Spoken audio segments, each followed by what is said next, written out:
Hello everyone, I am Tacit, and today I'm going to be going over the new Gems of War Mythic of the Onyx Giant. So this Mythic is added as the campaign Mythic for the Prismatic Key events that we have going on right now.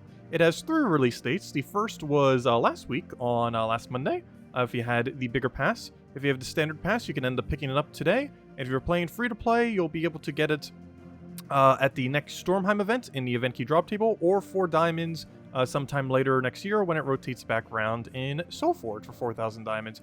As far as this troop itself, the Onyx Giant is pretty decent. The first most noteworthy thing right off the bat is it is an Elemental Giant. This gives it a 50% mana start off of Mirage Queen, as well as a 50% mana start off of Titan Hero class, both of which are a pretty good angle to be able to go and use the troop. It's also way below average on the mana cost for a Mythic, only requiring 21, which is a very low mana cost to have for a pretty decent ability. Ends up doing some scatter damage. This is not really relevant in how much damage it does, but is more so relevant in the fact that any amount of damage, assuming they're not submerged, will end up removing barriers. So this is a good way to get rid of barrier or any barrier that the opposing team might end up having. And then the main thing of its ability, it gets to convert 8 gems of a chosen color into Uberdoom Skulls. So Uberdoom Skulls are those ones that do the 5x5 explode without the corner, while also doing the extra 10 damage. This can end up being a pretty decent amount of hit. It is very similar to that of Keeper of Souls, but with a lower threshold, since it's kind of like an in-between between Keeper of Souls and Archproxy Evandra, where it has less overall damage, but when it does end up aligning, it basically has more control but less damage, essentially. It is more control than Archproxy, and less control than Keeper of Souls, but way more damage than something like a Keeper of Souls cast would end up doing. As far as how you would end up using this, you mostly want to do it whenever there's 8, 9, 7, basically an almost guaranteed or guarantee alignment that is on the board, and you could just end up aligning for it and doing a very huge amount of damage, since you'll do whatever your attack roll is and likely hit at least 60 of the 80 total damage that you'll get from the Uberdoom Skulls. It's also very nice that you can target absolutely any color you want, so you can put this into pretty much any team if you want to try to use the mechanic. It's a really fun troop to use. I'm actually pretty surprised by how much I like this troop.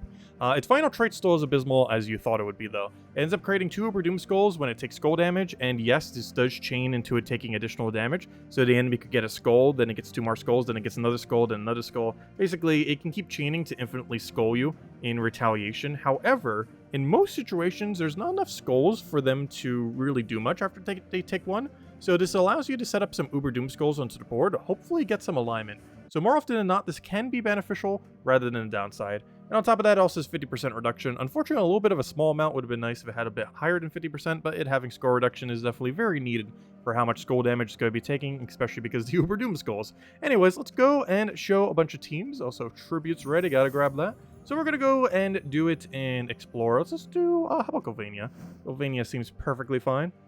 So let's go over to our Onyx Giant, and we're going to be charting with a 4x Giant team. So of course, it can 50% off of either Titan or Mirage Queen, depending on which one you want to end up doing.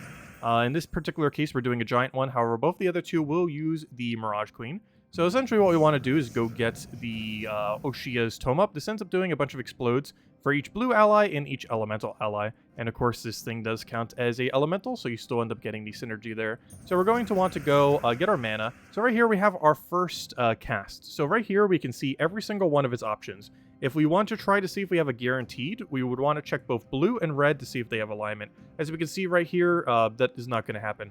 However, we can also check all the things that, if we get lucky, could give alignment. We can see we have brown, we have purple, we have green. So we essentially want to take the lowest number of whatever one these are. So based on that, it looks like we probably want to take either green or purple. So we want to see all the options that we possibly have, see where the Uberdoom Skulls might chain together, and from here we can kind of see we probably want to go do a green. So we're going to go and try on green. We'll take our green, and unfortunately do miss on the alignment there, and as you can see, the explode that we were trying to do to explode the entire board, the AI ended up getting instead. However, luckily, barrier on brown, since we're using hero, or using Titan, we do a barrier on brown every single time we take that brown, so we will stay nicely protected, and we just basically clear the board and start from scratch.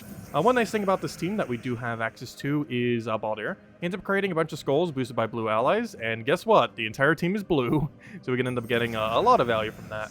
Do we have a guarantee alignment here? No, but it's pretty likely. So right now we have it on yellow, and we're just going to go for it and hope we get it. and we should be able to. Keep in mind, the exact spot that you target is not guaranteed to be converted. So if you do end up targeting a specific one, like let's say this blue right here, it is not guaranteed that that blue will end up getting converted when you do end up doing the cast here. So right here, we do have exactly 8, and we'll go for that right over there since there's exactly 8 on the board, and we'll be able to get the exact value. This thing can end up packing quite a bit of a punch, as you can see. However, it's very dependent on those alignments. Sometimes you have them, sometimes you don't. Also, did we even click the Baldur option? We didn't even get to use the main gimmick of this team because I'm just showing how to use the Onyx Giant. But of course, Baldur is also here. He gets to do his value. Let's go show it again just to get his mana up real quick. So, of course, Oshia's Tome, main mana accumulator for this particular team. We're going to get that rolling. So, right here, I believe we do have A alignment. So, let me go for that, and then we'll start going to doubling. So, right here, we don't have a board that we can do too much on. I guess technically red, technically blue, but let's just go and start doubling. So, we can place a lot of skulls onto the board to try to get all the alignment that we might need. So, like right here, we have a pretty good chance on purple. Actually, it's exactly guaranteed. So, we'll take the purple here, go for that, and then go straight back to doubling skulls and just clear them out that way. And honestly, it's not that bad. Get some pretty decent speed, and out of every single one of the teams I've messed with so far, this has actually personally been my favorite. Even though I feel like there are more Mirage Queen teams that can work, as far as all the teams that I've messed around with that can be used, this is one of the more funner ones to end up using. You can also replace the last Baldur with pretty much anything you want. In this case, it's a second Baldur just to more utilize his specific mechanic. However, you can put quite a few things there depending on what you would personally prefer.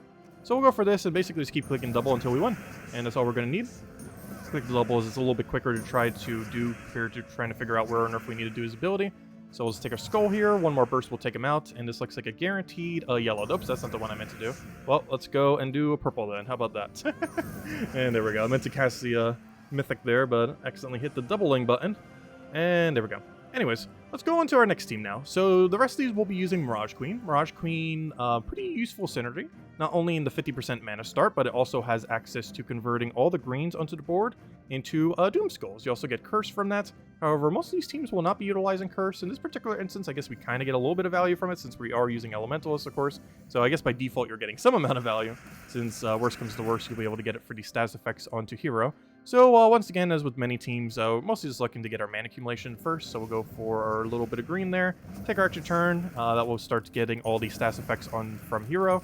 And we can end up getting Curse once we go for Mirage Queen as well to go assist with that. Right here, it looks like we have a guarantee yellow alignment. So we'll go for that to get our nice big burst. See if we have our green convert, and we do. Perfect. Go for the Mirage Queen. We also have a doomed weapon here. This particular one, you can actually put quite a few things here, but since we needed yellow coverage, we're just went for the yellow doom weapon. So this allows us to do purple convert, which means we have 3 converts on this team. We can convert all greens to Doom Skulls off of Mirage Queen. We can convert all purple to Doom Skulls off of the Doomed Axe. And we can convert anything we want into Uber Doom Skulls off of the Mythic. So we'll go for this, get a nice big burst. See if we have alignment on the follow-up. Can I do a little mini poke? Yes, I'm going to go for this for the little mini poke, which hopefully we could do into blue here. Just double check the number. Perfect. And it's really important to keep track of these numbers every single time, as it basically tells you if you have guarantee alignment or not, since it only goes up to 8. And there we go. And now let's go show the last team. And of course, all these will be in the description below if you want to go and copy paste either of them. This one does use Oshia's Tome, once again, as the mana accumulation option. You can, of course, opt for other mana accumulations. However, when you're doing such a heavy elemental team, if you happen to have it, it's definitely the way to go, as pure elemental teams generally run it most of the time, just because of how much explosion you get simply from it being elemental. Of course, the other teams can end up using it based on blue. However, this one specifically ends up doing it more so off of the elemental, even though we also do use a pretty sizable amount of blues. Unfortunately, this is a bit of a bad starting board. It looks like I almost have to give him purple here. You know what? We're just going to do it. So he takes a pretty bad move, which is lucky for us, so we can get things rolling. So do we have alignment? No. So if we don't have... actually, we might have alignment on the other thing. Let me double check. No, it doesn't look too good. We're just going to go clear the board and hopefully get something nice here. So this ends up utilizing a team to essentially make sure they create us Uber Doom Skulls, but don't do too much with it.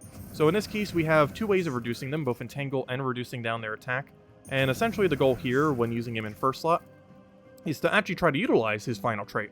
Of course, this can normally backfire a lot of times. However, it can help you if they don't really have any attack value. A lot of times this can end up giving you more value than it does the enemy, even though a lot of times it will give the enemy value, which is not ideal. But we're just going to go take this out, go for a little bit of a steal as well, so we can go end up giving him the attack there. See if we get any kind of additional alignment, which we should, hopefully. It looks like we have a guarantee yellow, so we'll go for that. Which we can kind of tell without even looking at the number, but always good to check the number just in case you miscount them. Doesn't look like we have alignment here, so let's take the purple, see if we can get anything going. Go for another explode. Of course, there's Uberdoom Skulls, a lot of explodes. Basically 5x5 without the corner, so you get a lot of the board cleared whenever you do end up clearing them. Mirage Queen is not alignment. I kind of just want to go for this cast, so I do want to double check to see if we have anything. We can kind of do it on Brown, but Brown's not like 100% guaranteed. So we're just going to go. Unfortunately, they're entangled, so we can't steal any attack here, but them being entangled means they're not really going to do anything skill-wise to us. So we're kind of fine. And it looks like we can go for a brown convert, which actually that's still a little bit too sketchy. We'll go for the blue one. The blue one's a lot more likely to occur, and it did, and that is match. And that is the new troop. Overall, I would say really fun to use, though I personally don't see myself using it too much into the future. The biggest issue that Onyx Giant is likely to end up having is mostly his final trait. Like, there's already things that do very similar to him. He's definitely a utility troop to keep an eye on, though, as he's a great way to just have skull control within a battle. But the biggest thing holding him back is more so his speed. While this Baldur team, if you spam the Baldurs a bit more, it does help speed up a Baldur team. But the amount of times you have to check for do you have like 6, 7, 8, 9, 10, the exact number of gems to be able to do his convert, generally waste more time than just simply using a Zugoff or any other similar skull spammer, where you basically just click it and you're good to go.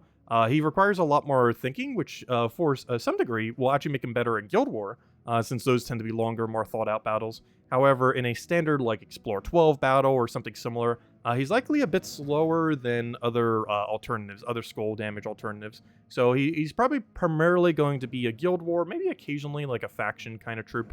But it's mostly ultimately going to be a Guild War if you just kind of want to mess around with them. As in many other situations where you want to grind very quickly, the amount of time it takes to use his ability correctly is likely not worth the actual amount of value that it supplies to a team. Anyways, guys, if you still have any other questions, feel free to leave it in the comment section below. All the teams mentioned in this video are also in the comment section below if you want to go and copy-paste any of them. Goodbye, everyone, and thanks for watching.